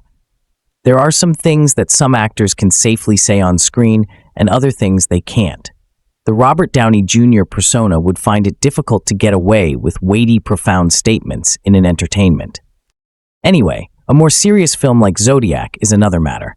Some superheroes speak in a kind of heightened semi-formal prose, as if dictating to Bartlett's familiar quotations. Not Tony Stark. He could talk that way and be Juno's uncle. Iron Man doesn't seem to know how seriously most superhero movies take themselves. If there is wit in the dialogue, the superhero is often supposed to be unaware of it. If there is broad humor, it usually belongs to the villain. What happens in Iron Man, however, is that sometimes we wonder how seriously even Stark takes it. He's flippant in the face of disaster, casual on the brink of ruin. It's prudent, I think, that Favreau positions the rest of the characters in a more serious vein. The supporting cast wisely does not try to one-up him. Gwyneth Paltrow plays Pepper Potts as a woman who is seriously concerned that this Gaul will kill himself. Jeff Bridges makes Obadiah one of the great superhero villains by seeming plausibly concerned about the stock price. Terrence Howard as Co-Rhodes is at every moment a conventional straight arrow. What a horror show it would have been if they were all tuned to Tony Stark's sardonic wavelength. We'd be back in the world of Swingers 1996, which was written by Favreau. Another of the film's novelties is that the enemy is not a conspiracy or spy organization. It is instead the reality in our own world today. Armaments are escalating beyond the ability to control them. In most movies in this genre, the goal would be to create bigger and better weapons. How unique that Tony Stark wants to disarm. It makes him a superhero who can think, reason, and draw moral conclusions instead of one who recites platitudes. The movie is largely founded on its special effects. When somebody isn't talking, something is banging, clanging, or laying rubber. The armored robotic suits utilized by Tony and Obadiah would upstage lesser actors than Downey and Bridges. It's surprising how much those two giant Iron Men seem to reflect the personalities of the men inside them. Everything they do is preposterous, of course, but they seem to be doing it, not the suits. Some of their moments have real grandeur, as when Tony tests his suit to see how high it will fly, and it finally falls back toward Earth in a sequence that reminded me of a similar challenge in The Right Stuff. The art direction is inspired by the original Marvel artists. The movie doesn't reproduce the drawings of Jack Kirby and others, but it reproduces their feeling, a vision of outscale enormity, seamless sleekness, secret laboratories made not of nuts and bolts, but of vistas. A lot of big-budget FX epics seem to abandon their stories with half an hour to go and just throw effects at the audience. This one has a plot so ingenious it continues to function no matter how loud the impacts, how enormous the explosions. It's an inspiration to provide Tony with that heart-saving device. He's vulnerable not simply because Obadiah might destroy him, but because he might simply run out of juice. That leaves us, however, with a fundamental question at the bottom of the story. Why must the ultimate weapon be humanoid in appearance? Why must it have 2 arms and 2 legs? And why does it matter if its face is scowling? In the real-world competitions between fighting machines, all the elements of design are based entirely on questions of how well they allow the machines to attack, recover, stay upright, and overturn their enemies. It is irrelevant whether they have conventional eyes or whether those eyes narrow. Nor does it matter whether they have noses, because their oxygen supply is obviously not obtained by breathing.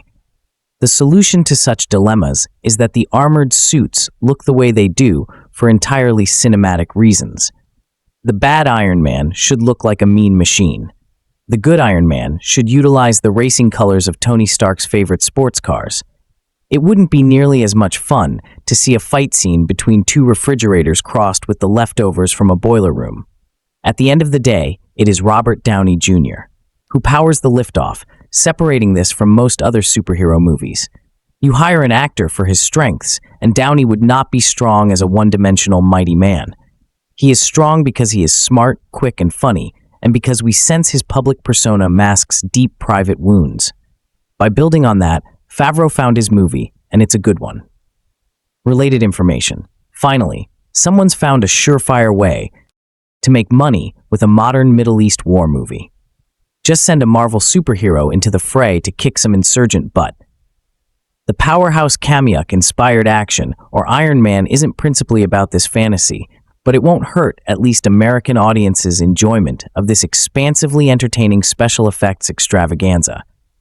Having an actor as supercharged as Robert Downey Jr. at the center of such a tech-oriented enterprise reps a huge plus, and Paramount should reap big bow rewards by getting out ahead of the summer tentpole pack with such a classy refitting of an overworked format.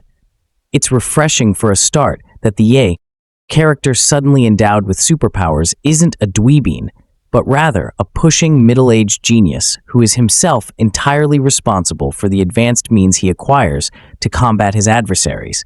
Even more than the latest incarnation of Batman, he's a self-made Superman.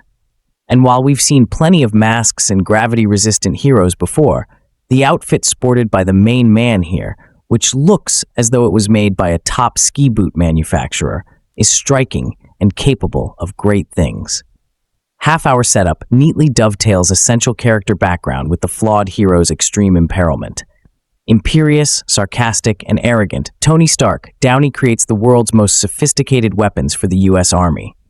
A boozer and brash ladies' man, the gazillionaire, originally based to a great extent on Howard Hughes, inherited Stark Industries from his late father and runs the company with his dad's partner, Obadiah Stana, Jeff Bridges. Praised as a technological and reviled as the merchant of death, this is a man who always gets what he wants. On a demonstration trip to Afghanistan, however, Tony is ambushed and kidnapped by swarthy insurgent types who take him to a cave, connect him to a bomb, and command him to make them his latest and greatest weapon.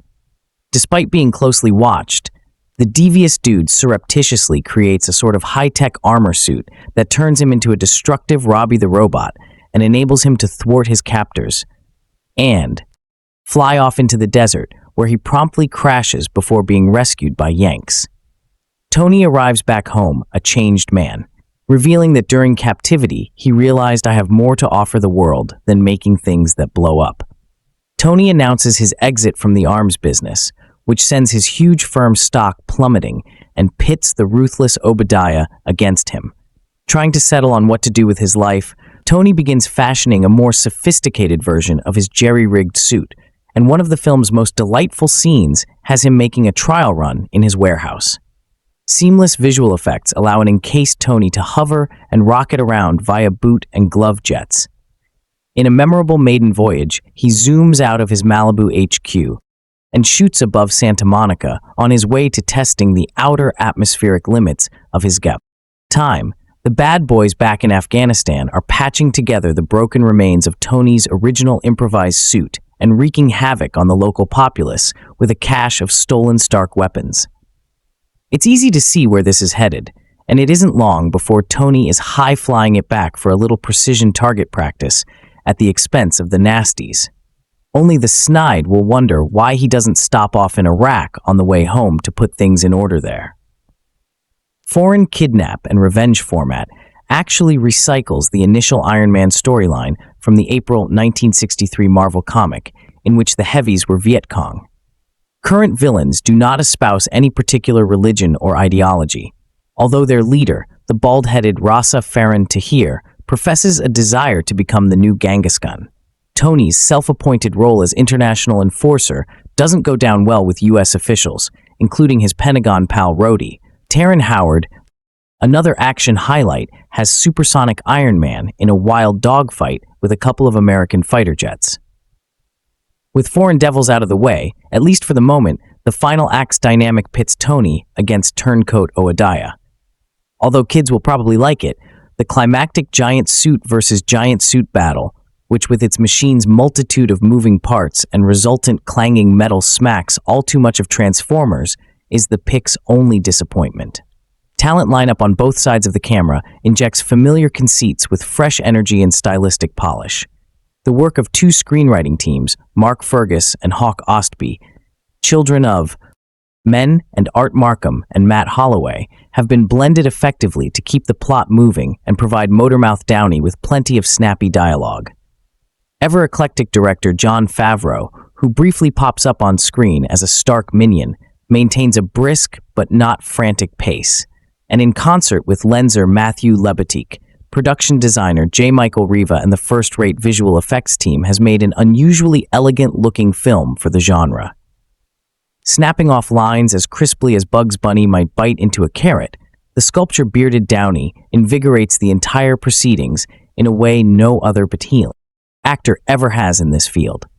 Initially conveying Tony's Mad Helm lifestyle as if it's second nature, Downey possesses a one-of-a-kind intensity that perfectly serves the character's second-act drive and obstinacy.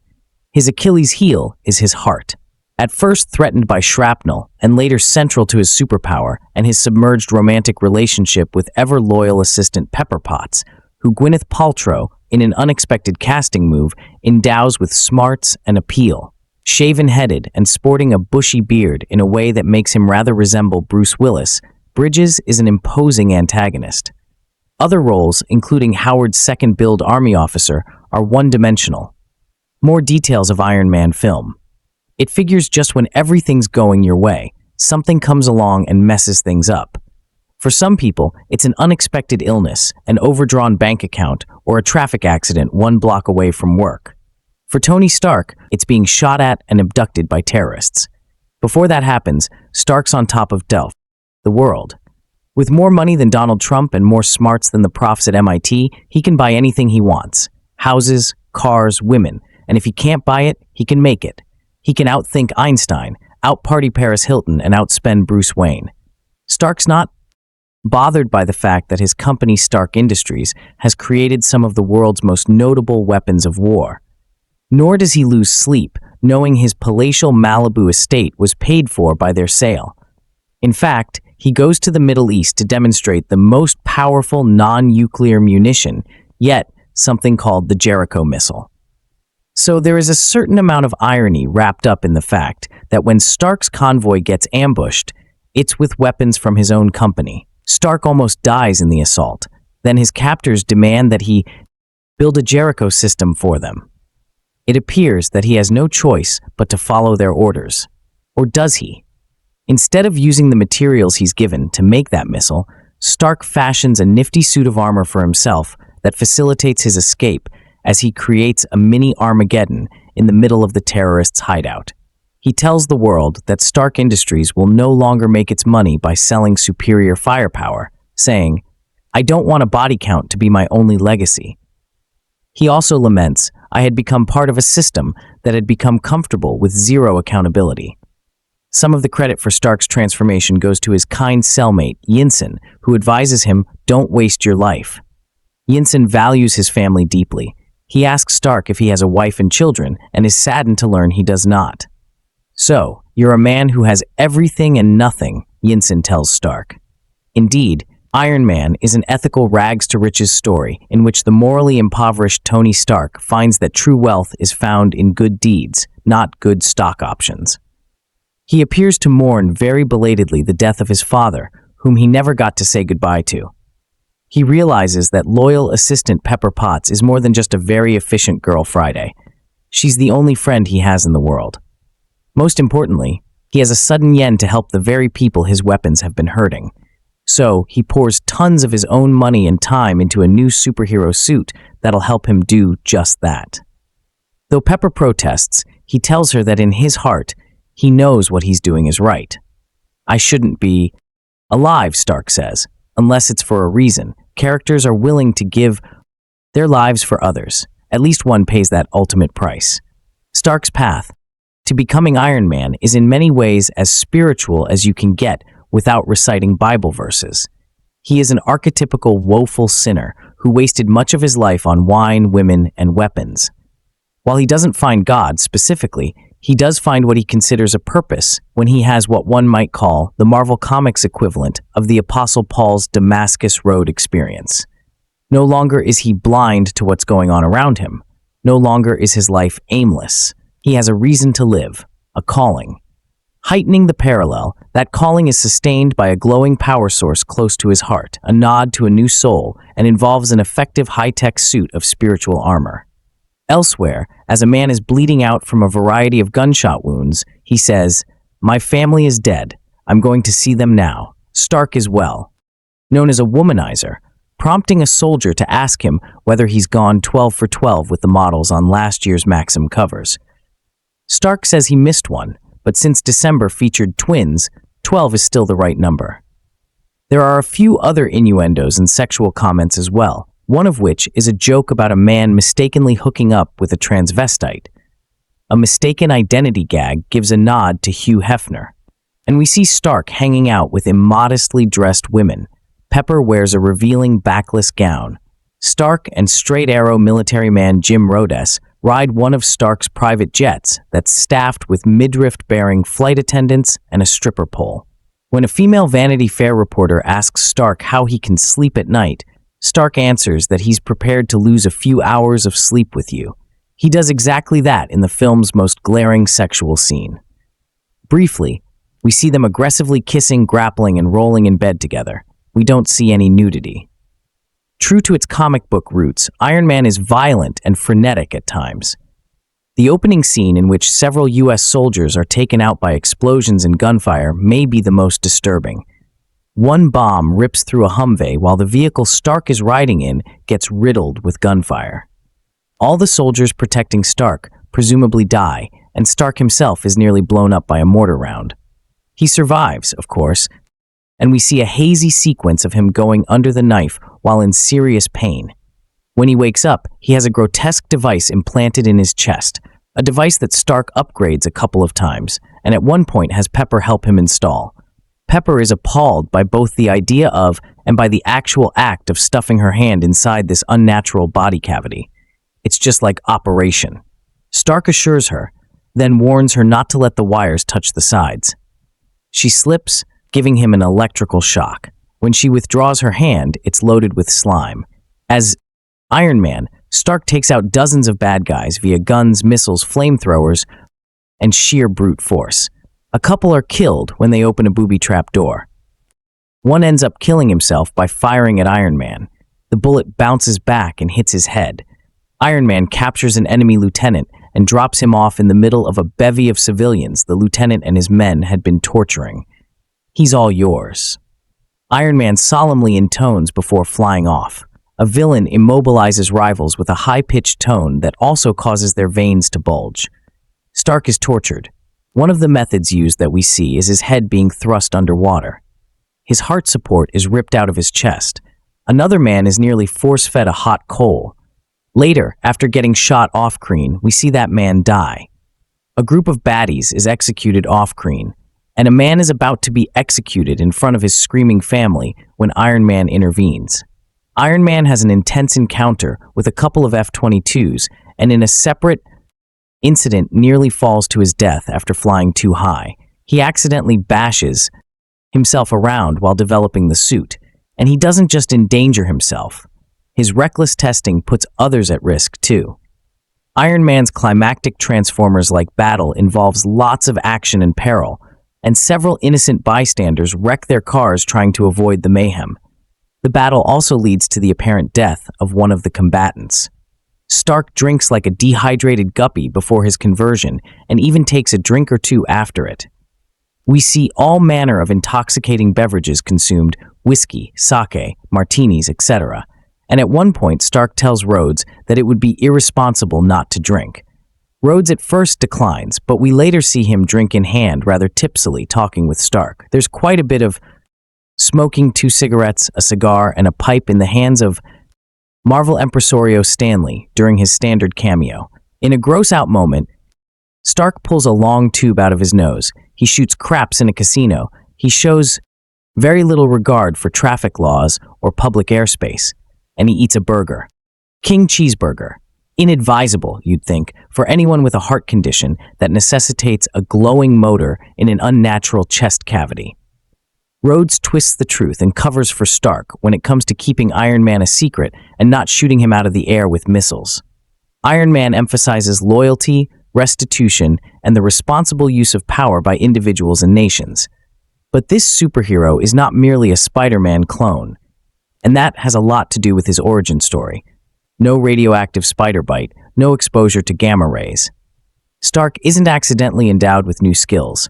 His heroic journey involves an arrogant sinner coming to grips with his own depravity and choosing to change.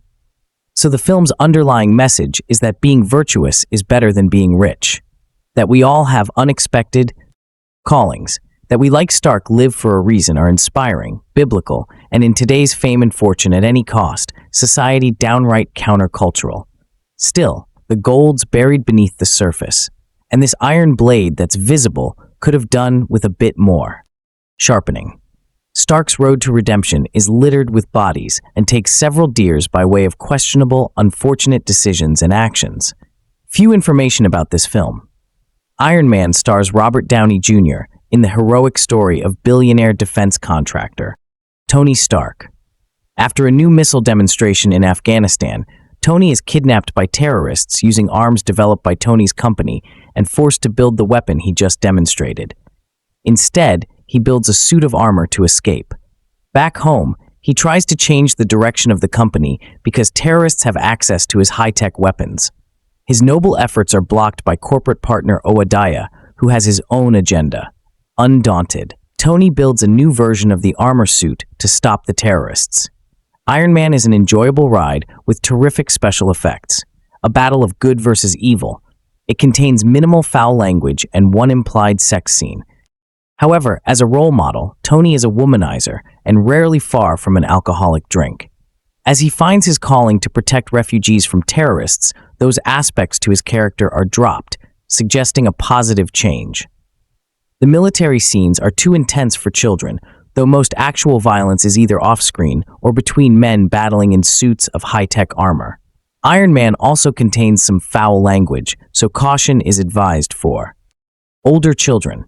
Ultimately strong moral worldview with strong redemptive, somewhat allegorical elements of getting a new heart, taking responsibility for one's actions, and strong capitalist chooses against corporate corruption along with slight humanist elements. 9 obscenities, 1 strong profanity using Jesus, and 7 light profanities. Much fantasy violence of men in robot-type suits, wartime battles with machines, guns, and explosions. Opening sequence shows soldiers being killed. Brief scene of implied premarital sex and hero has promiscuous reputation.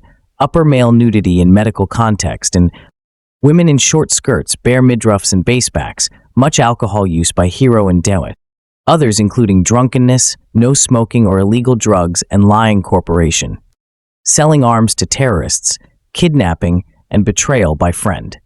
Based on the Marvel comic book, Iron Man is the story of billionaire defense contractor Tony Stark, played by Robert Downey Jr., who builds a high-tech suit of armor and inadvertently becomes a superhero. The movie is an enjoyable comic book adventure that is also big on laughs. After a new missile demonstration in Afghanistan, Tony is kidnapped by terrorists using arms by Tony's company and forced to build the weapon he just demonstrated. Instead, he builds a suit of armor that helps him escape. Back home, he tries to change the direction of the company since somehow terrorists have access to his missiles and other high-tech weapons. However, his noble efforts are blocked by his longtime friend and corporate partner Obadiah, played by Jeff Bridges, who has his own agenda. Undaunted, Tony builds a new version of the armor suit and attempts to stop the terrorists. There are a few twists and turns to the plot that would spoil the viewing, but safe to say it's a roller coaster adventure. Tony's assistant, Pepper Potts, played by Gwyneth Paltrow, comes to Tony's rescue at the end, and the movie lays the groundwork for a romance. The movie is more character-oriented than many other comic book movies and may not deliver enough action scenes for some viewers. Tony delivers comedic lines throughout the movie, and so sometimes the tone is uneven as to whether the focus is on comedy, sci-fi adventure, or an emotional story. However, it is an enjoyable experience. The movie drags a little in the middle as Tony builds and perfects the suit of armor, but then the plot hurries and wraps up at a lightning pace. Downey delivers an offbeat performance of the character that is one moment glib and cynical and the next minute caring and dedicated to a higher cause. Daniels is convincing as the corporate man out for a villainous agenda. The special effects are terrific, but are not necessarily groundbreaking. Ultimately, the story is one of good overcoming evil, though at the outset, it's not clear exactly who the villains really are. Iron Man is similar to many superhero stories where the abilities of one man change the course of history as he uses his genius and wealth for good. Though not overt in Iron Man, there is a humanist quality to these kind of stories, and so discretion is advised. The movie is intended for young viewers. There is some foul language and one sex scene is implied. However, as a role model, Tony is a womanizer and rarely is far from an alcoholic drink. As he finds his calling to protect refugees from terrorists, those aspects to his character are dropped, perhaps suggesting a change in his ways. The military scenes could be too intense for a young child, though most actual violence is either off-screen or between men battling in suits of high-tech armor. As far as summer movies go, Iron Man is an enjoyable ride as long as discretion and caution is exercised for younger viewers. I had never heard of the Marvel comic book hero Iron Man until I saw the trailer for the 2008 movie a few months before it first hit the movie theaters. Mind you, I had heard of Iron Man's alter ego, Tony Stark. The latter's name had been mentioned in several internet articles written about Spider-Man, which is why I could not summon any excitement when I saw the trailer for the movie, which starred Robert Downey Jr. until the release of 2000's X-Men. I have never been that familiar with most of Marvel Comics' costumed crime fighters, with the exception of Spider-Man, the Hulk, and the Fantastic Four. I had spent a great deal of my recreational time with DC Comics characters like Superman, Batman, Wonder Woman, and Aquaman. Just about anyone could imagine my reaction when I learned that Robert Downey Jr. had been signed to portray Tony Stark, aka Iron Man. I was not particularly thrilled, but I was impressed by the major cast of actors who had signed up for the film. Downey Jr., Gwyneth Paltrow, Terrence Howard, and Jeff Bridges. All four performers have been favorites of mine over the years, along with director Jon Favreau. And since Iron Man was a Marvel Comics film, I decided to give it a chance. I might as well say it right now. Iron Man immediately became one of my favorite movies of 2008. And if I must be honest, I still think it is one of the best superhero movies I have ever seen, hands down.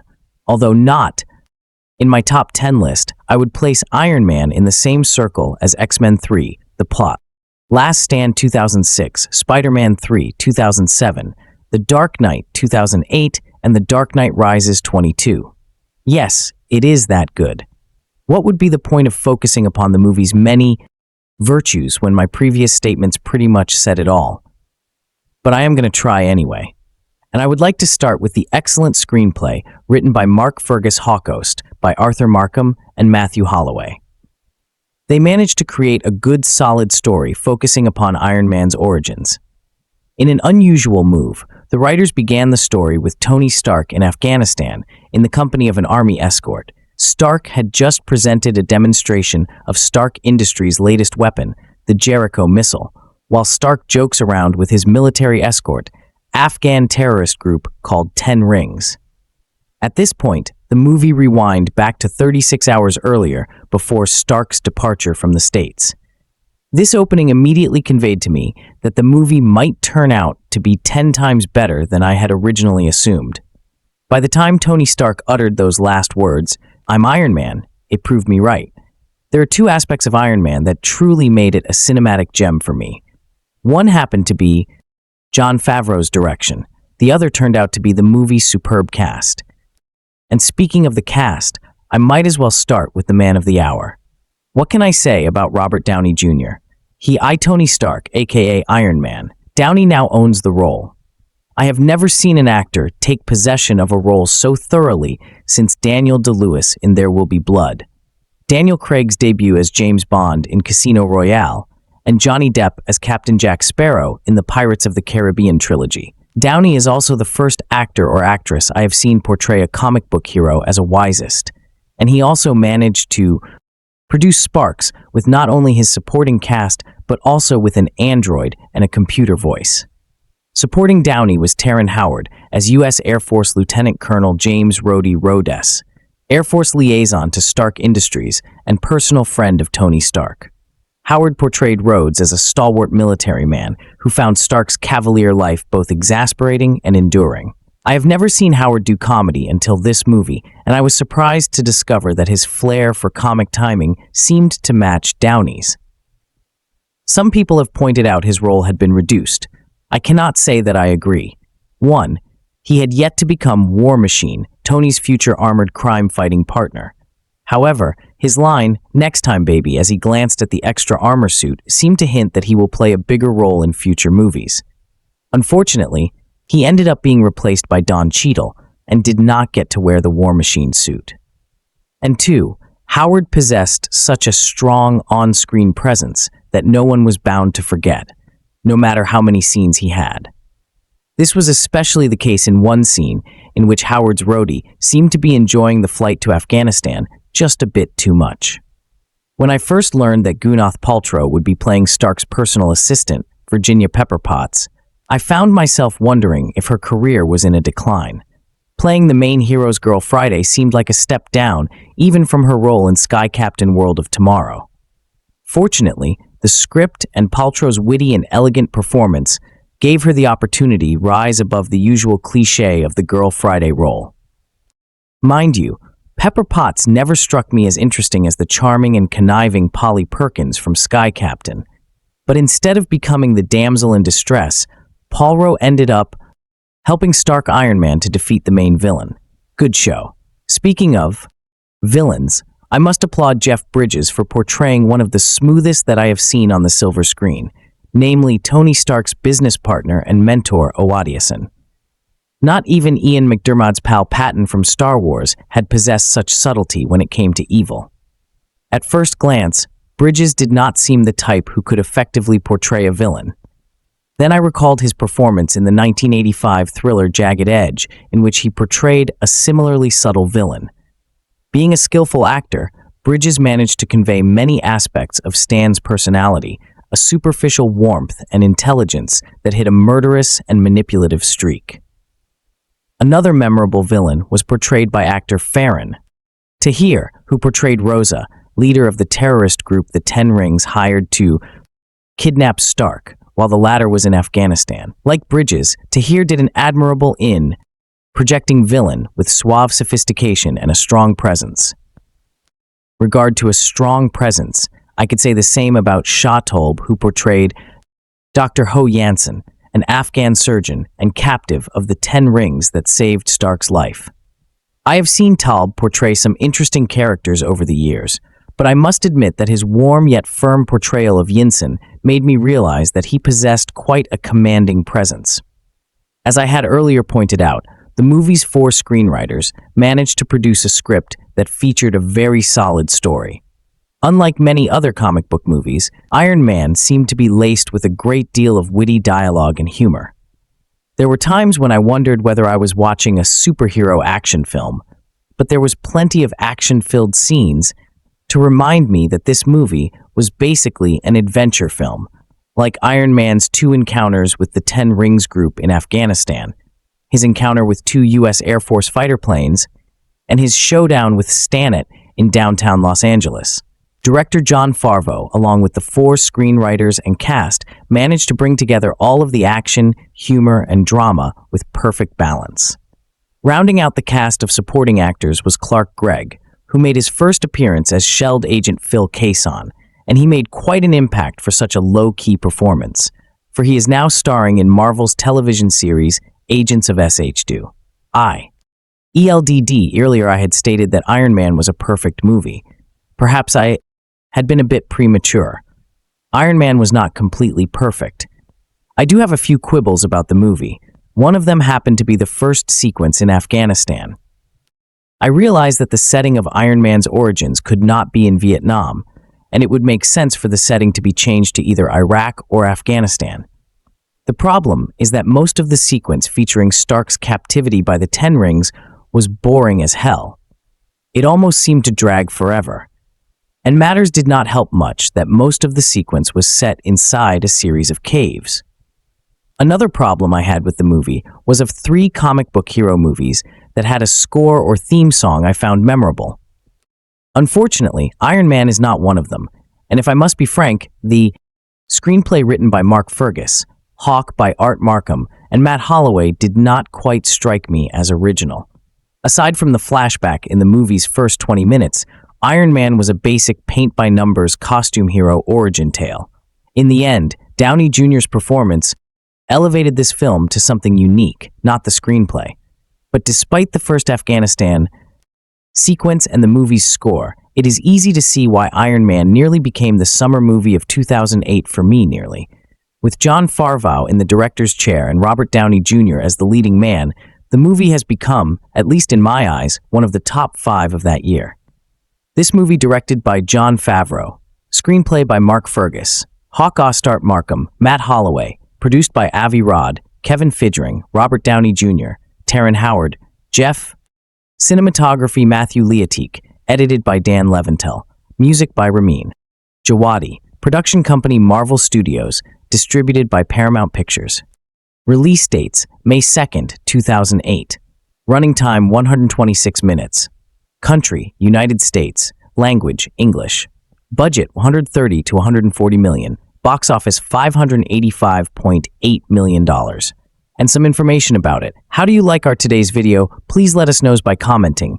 And if you like this video, please like it, share it, and forget to subscribe to our channel. Thanks for watching.